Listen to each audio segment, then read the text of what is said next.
this goes. That is like a ball. Like a ball. How's it supposed to go? Like a ball. Like a ball? Like a bow? No, like a ball. A ball. First I go like this. Yeah. Got it. Okay. Mommy always do that. I know, but can I try? Yeah. Is that right? Yeah. Is that how it's supposed to look? Thank you for tuning in to Terry Swoop Videos. On today's video, I'm going to talk about the importance of black fathers and how I think there needs to be more black fathers in the black community. Now, currently, 70% of black kids are raised without a father. 70% of black kids in America are being raised without a father in the home. And a lot of people are wondering, how did this happen? How did we go from 90% of the fathers being in the home in the 1960s to now less than 30% of black fathers are in the home? How did it get to this point? Now, a lot of people will blame the crack epidemic of the 1980s. And then there's a lot of people that will blame the government programs in the 1960s. Because when welfare programs first started in the 1960s, in order to get these programs, you had to have a single parent household. And a lot of these welfare workers would actually go to the house to make sure there wasn't a man in the house. If you ever saw the movie Claudine, this is a movie that stars Diane Carroll and James Earl Jones. And this is a movie about a single mother of 6. And she dates this man, and this man moves into the house. And as soon as he moves into the house, the government removes the government assistance. And then welfare workers actually went to the house and saw that he was living in the house, and they removed all the assistance that she was getting to help her take care of her kids. And this is how it was in the 60s, in the 70s. Welfare workers would actually go to your house to make sure there wasn't a father in the home. And this is one of the things that really removed fathers from the home. Because in order to get that assistance, you can't have a father in the home. Now, it's not like that now, but when the program first started in the 60s, that's how it was.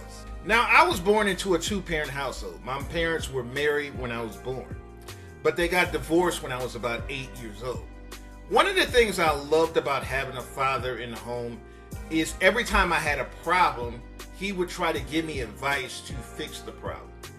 And there's certain things that a boy experiences that only a father can solve, whether it be learning how to fix cars, learning how to talk to girls, learning how to do certain things that only a father can teach you.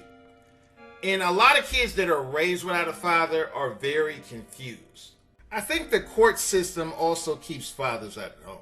Because I've seen a lot of cases where black men try to get custody of their kids from dysfunctional women, and the court system refuses to give them custody of their kids. I've seen cases where women are drug addicts, women are abusive towards the kids, but the court system will still give the custody to the women. So I think that the court system is one of the main problems. The court system today is very biased towards women. Now, if you have a case where a man is just not wanting to be in a child's life, I can understand giving full custody to the woman. But there's a lot of cases where men want to be in the child's life, and they even want custody of the child, but the court system refuses to give them custody of the child.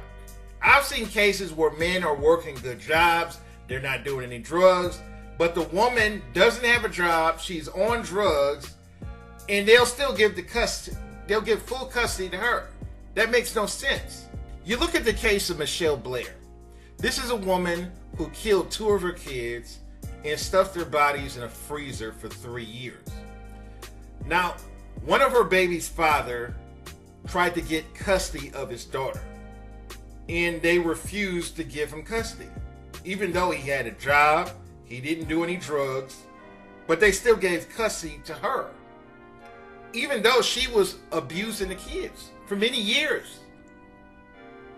And there was a 3-year period where the kids weren't being checked in the school. And that's how they found out that the kids were in the freezer. They went to the house to check the house, and they found their bodies in the freezer. Now, this woman made up this ridiculous lie that her 2 oldest kids were sexually abusing her youngest kids, and she said this is the reason why she killed them. That's ridiculous. Any person that believes that lie is a damn fool. This woman didn't want to take care of those kids, so she killed them. That's the reason why she killed her kids. But this man, one of her baby's fathers, wanted to try to get custody of the kid. For years, he tried to get custody of his daughter. And he went 3 years without even seeing his daughter. So when he found out that his daughter was killed and stuffed in his freezer, he was crying on the news. It was really sad to watch. And tonight, the father of the teenage girl found in her mother's freezer is talking only to 7 Action News. He wanted to get his side of the story out, so he called our Kim Russell to talk. 2 years. I had to tell my ex. She was never there. And she's sitting right there. She's sitting right there. Alex Dorsey says he didn't understand why Michelle Blair suddenly stopped letting him take his 2 daughters for visits 2 years ago until this week. That's when police found one of their 2 daughters and Blair's son dead in a freezer in her apartment. Blair allegedly confessed to killing her son Stephen in 2012 and their daughter Stoney in 2013. He was sitting right there. Lord mercy, he was sitting right there.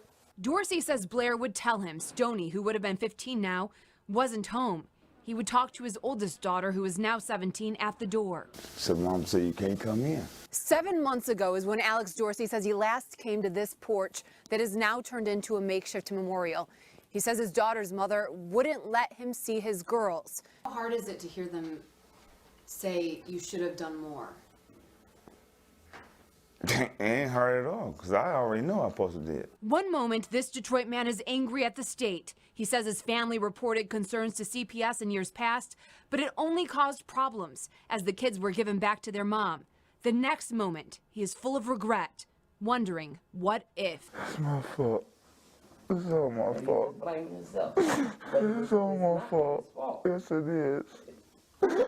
One thing Dorsey wants his surviving daughter, who police say endured years of abuse, to know. It's not my fault. Not my fault. In Detroit, Kim Russell, 7 Action News. Unfortunately, I hear about cases like Michelle Blair all the time. I hear about cases like this all the time. And this woman was collecting welfare while these kids were dead. And this is the biggest problem with the welfare system, because they don't do any checks on these kids to make sure they're doing okay. These people are getting all this money from these kids, but they're not making sure the kids are actually fed and are actually doing okay.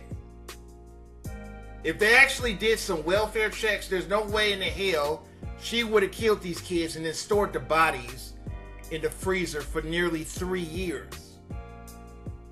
So the system needs to change.